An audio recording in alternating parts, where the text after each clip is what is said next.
guys, dito tayo sa Infanta Quezon Beach yan. Ano, tingnan nyo yung mga beach dyan, oh. Ang ganda, oh. At dito naman yung mga cottage. Meron pa dito yung ano ng lifeguard doon, oh. Ito yung mayroong cottage dyan, oh. Tingnan natin pa.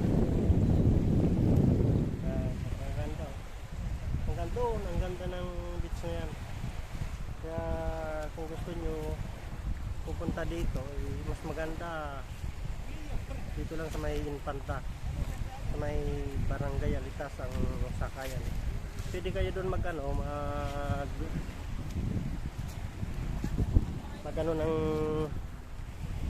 yung bangka, motorboat ba dyan.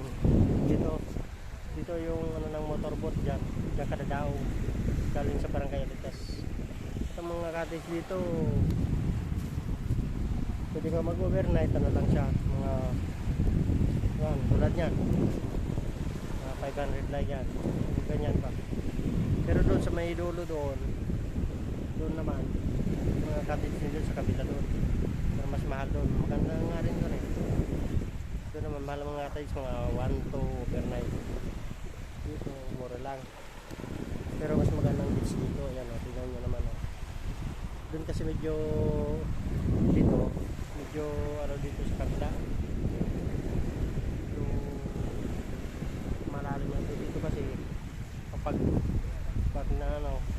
nahibasan, yung tawag dito yung low tide, pwede ka maglakad hanggang doon sa may bangka na yun. Pag low tide na, yan ang bangka na yun doon, oh. Kita pa yung bangka yan.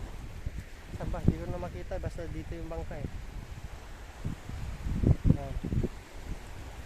Pero maninig kasi medyo ayun, kita pala. Yan. Pag galing ka ng Quezon City, lang kayo, Marilaki Highway yan ang yan. Tapos pag tumbok nyo yan, dire-diretso lang kayo sa Tanay, tumbok dito 3 Lions. Ito yung mga 3 Lions kasi yung pakanan doon Real. At dito naman pakaliwa ka, dito yung sa Infanta Quezon. Kita nyo na yung doon, oh. May island na nakikita. Pwede ka na maglakad doon kapag sobrang babaw na ng tubig. So guys, yun na lang. Baka nyo lang yung upload dito. So dating episode.